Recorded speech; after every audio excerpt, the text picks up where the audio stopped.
But a lot of people don't know how to lead. They don't know how to manage and therefore can't preserve the culture. I want to share with you a really powerful tool that a colleague and I created that we've used in our own businesses. It makes a huge difference. It's a hard skills tool called the Coaching Cure. Imagine going to a doctor's office and you're in the emergency room. It's really crowded.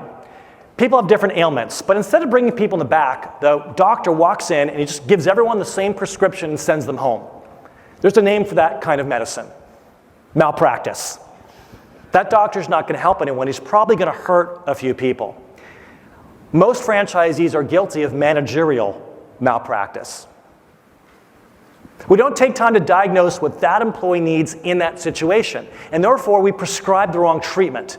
We don't coach them properly, and as a result, we down-coach them, we make them worse, and we push them right out the door. Well, these are the two things that she's going to look at to diagnose her employees. First, she's going to look at their skill set. And again, this is per task, not overall job, but for the task. She's going to look at their skill set. And she looks at two things: their ability to state the necessary steps on how to complete a task, and second, their ability to demonstrate it consistently. Can they state the steps? Can they demonstrate them? If the answer is yes to both, they have a high skill set. If it's no to both or either, it's low. And let's keep it that simple: high or low. But then Anna's also going to look at the human side, which is their mindset, their level of enthusiasm, and their level of confidence. Same thing, let's not make it complicated: high or low. Now, I'm about to show you a model, and I share this with a group of franchisors, and one of them said they're going to modify it and put in all these different metrics and that kind of thing, and I said, you're not going to use it. If we don't keep this incredibly simple, you're not going to use it. My name for the model I'm about to show you is called 30-second leadership, because that's about how long it should take to diagnose. So I want to keep it simple. We're going to look at their skill set, high or low, and their mindset, high or low, the operational piece and the human piece. Well, that's going to give us 4 possible combinations. Someone who's new to a task, they don't have the skill set, but they have the high mindset. We're going to say this person is in the green. Someone who's low for both, we're going to say they're in the yellow. We want to coach them to be in the blue, where they're high for both. Most of our employee problems, we usually lose employees when they get into the red, where they have the skill, but there's a mindset issue. And that mindset issue, it may not be just a bad attitude, it might be they're bored. It might be they're having personal problems. It might be because you spoke to them in a nasty tone, or they're having conflict with another colleague or a customer. We have to ask questions to find out someone who's in the red, why their mindset is low, so we know how to intervene. The important thing to understand, though, is that the problem for someone who's there is not their skill set. They don't need training. They need support. Now, you'll notice I'm very specific about my terminology. I'm not going to say someone is green, is yellow. I'm going to say they're in the green, they're in the yellow. I don't want to give someone a label because labels are sticky. I don't like that. These are temporary states that we're constantly moving in and out of. Now, once someone acquires the skill set, once they're in the blue, they can only go down to the red. The only thing that's going to fluctuate is their mindset.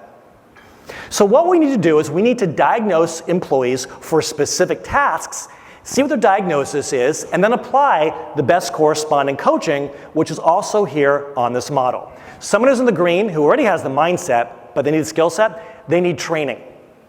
When I went through edible arrangements training, when they actually came to my store, the guy shows up with this big notebook, and every day he went through all these different things, and I had to sign off at the end that he went through all these things, and he checked off everything he went through. But what he was checking off wasn't had I mastered it, not was I in the blue, did I have the skill set and the mindset. He just checked off if he went over it. That's not training. To train people, well, we do 4 things: tell, show, watch, review. Tell someone how to do something, then show them how to do it. Watch them do it, then review it with them. Tell, show, watch, review. And again, that's in the chapter of the book that I'm going to give you. We do not want to leave someone unsupervised until they can state the necessary steps and demonstrate them.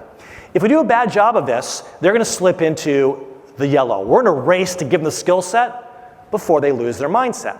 But if that happens, when they're in the yellow, you still need to train them, but now they need you to catch them doing something right. They need praise. They need you to set them up with easy wins, to rescue their mindset. Because now when you're training them, the mental heckler says, you're never going to learn this. This isn't fun. It's too hard. On and on it goes. Well, they're listening to you, but they're also listening to their mental heckler. So you have to provide added support in addition to training. Then if we do a good job, they are in the blue. Now, a lot of franchisees say, hey, Scott, you know how I manage people? I hire great people, and I stay out of their way. It's a great way to lose them. Think about a great sports team. Who do you think gets more attention from the head coach, the superstar player or a third-string person who never plays?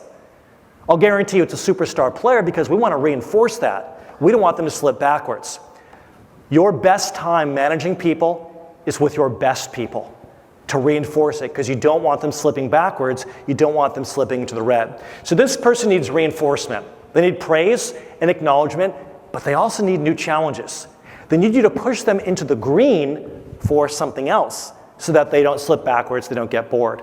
And a great challenge for them is to empower them to train or coach someone who is in the green or in the yellow. Have them train someone else. Great people love to do this, and it keeps them on their toes, it keeps them interested, and it's obviously great for people who still need the skill set.